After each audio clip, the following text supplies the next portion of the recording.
know firsthand that sewing can become really expensive really quickly. I started sewing 6 years ago and I've spent way more money than I've really needed to. So today I'm going to be sharing 11 tips on how I have managed to sew on a budget, because who doesn't like a bargain? Make sure you stay until the end because I'll be sharing some unexpected items that you can use for sewing that you probably already have in your kitchen. So tip number 1 is check your local supermarket for bedding that could be on sale. During one of my trips to my local supermarket about 4 years ago now, I saw some plaid duvet sets that were on sale. Now I'm quite drawn to plaid prints, but it's not something that I necessarily want to put in my bed, but instead I would rather make clothes from them. Getting duvet sets, you get a lot more fabric for your money. So that day I got 2 double bed sets, one in red and one in blue. So the blue set is actually still in my stash waiting for its day to come, but I have already used the red set. I made 2 dresses, one for my daughter and one for my friend's daughter, for them to be able to use at Christmas time. But there is also another place where you can go and find fabric that is maybe going to be even cheaper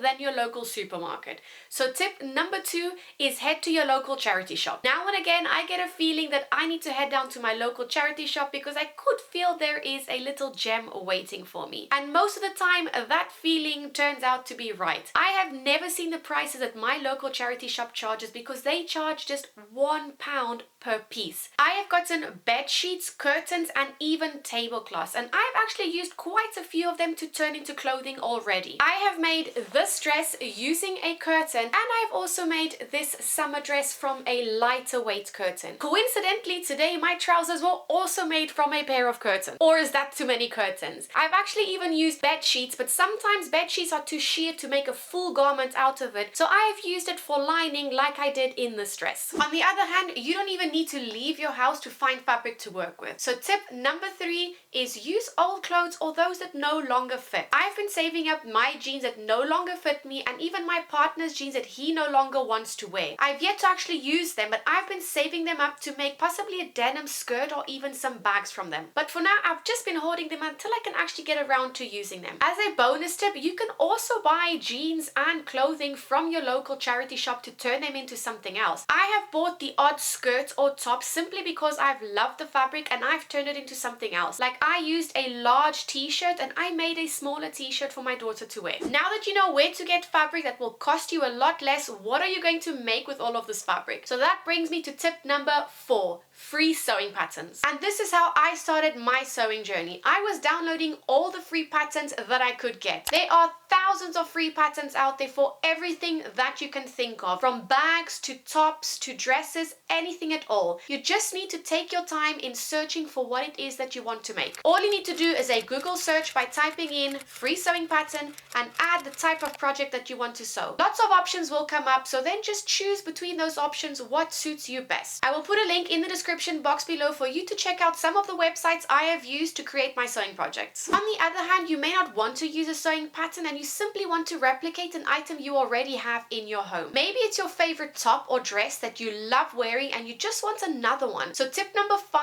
is clone your clothes. All you do is trace around your item directly onto paper or fabric, whatever suits you best. I would suggest though tracing it onto paper, because if you want to make another one or if you simply want to make adjustments to it, you can use that same paper piece again and again. Don't forget to add a seam allowance before you cut out your fabric. And if you don't know what a seam allowance is, I have another video that I will link in the description box below explaining what it is. But just very quickly, a seam allowance is the extra bit of fabric that you have to leave in order for your stitches to be able to hold your fabric and your project together. Don't forget to stick around until the end, because I'll be showing you 3 other kitchen items, including a wooden spoon that you can use in your sewing. And if you're liking today's video so far, please don't forget to click the like button below to let me know. Tip number 6 is save buttons and zippers. Before you throw any of your clothing away that no longer is fit for donation or for you to even use, take off any buttons and zippers, because you can reuse those in other projects. Sometimes when you buy brand new clothes that have buttons, they come with extra buttons either in a small little plastic bag or sewn into the label on the side, and you can cut these off either to replace the ones that have fallen off your garment, or you can keep them in your stash to use in future projects. Now you know where to get fabric patterns and notions like the buttons and zippers. We need to cut out the fabric. Tip number 7 is pattern weight. Since my preferred method of cutting out my fabric is using a rotary cutter, I need to have something with a bit of weight on it to hold my paper onto my fabric. Back when I started sewing, I used anything that supermarket I could get my hands on. I have used books, shoes, and even canned food. But the problem with these items is that they are large in size and they were always getting in the way of me being able to cut out properly. So one day I was walking through a street market in Portugal and I was drawn to a stand that had tiles on it. And I just kind of had a light bulb moment and I thought, why don't I use these as pattern weights? I ended up walking away with 4 square tiles that day, and I have since gone on to buy more tiles, but in a rectangular shape because they are narrower in size and they are perfect to use for cutting out areas like sleeves or ruffles. And they've only cost me 50p each. Tip number 8, Tailor's ham. Now when I first heard this name, I thought it was quite strange that I could use ham for sewing. After a quick Google search, I realized it's not a food product after all. A Tailor's ham helps you press curved seams or those narrow areas that are hard to press on a flat surface like sleeves. If you are a beginner, definitely don't forget to use a hot iron to press your seams, because that is the difference between having your projects look homemade and handmade. I actually have 2 Tailor's hams in different shapes to help me press the different areas on the projects that I may be working on, and they cost me less than £1 each to make. I actually used a free pattern, but you don't even need to use a free pattern at all. All you need to do is trace the shape that you want or that you need onto a piece of paper, cut your fabric out and sew it all together. The fabric I used for mine is a cotton canvas, which is 100% cotton. Make sure you use the same because you don't want your fabric to melt underneath your hot iron. Lastly, I stuffed with mine with sawdust that I got at my local supermarket, and I got a big packet for only £1. And I still have enough left to make 3 Tailor's hams if I want to. Now for those unexpected items that you probably already have lying in your home. So tip number 9 are spice jars. If you're anything like me, you probably have buttons and other hardware lying around and it's hard to keep them organized. So these spice jars have come to my rescue, and by the way, they are not sponsoring today's video. My partner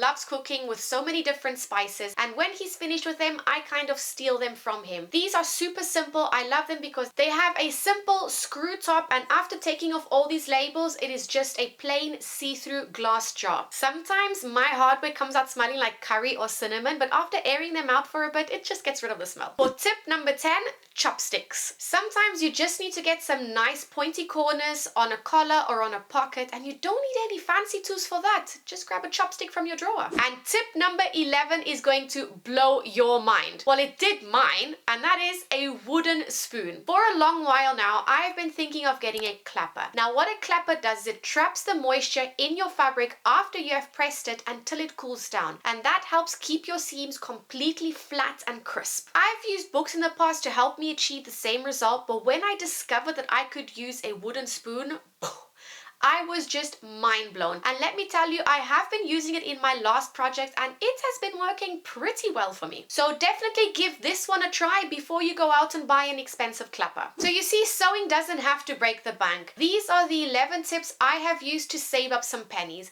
Let me know what are yours in the comments. Don't forget to like and subscribe because it really helps support my channel. That's it from me today. Bye for now.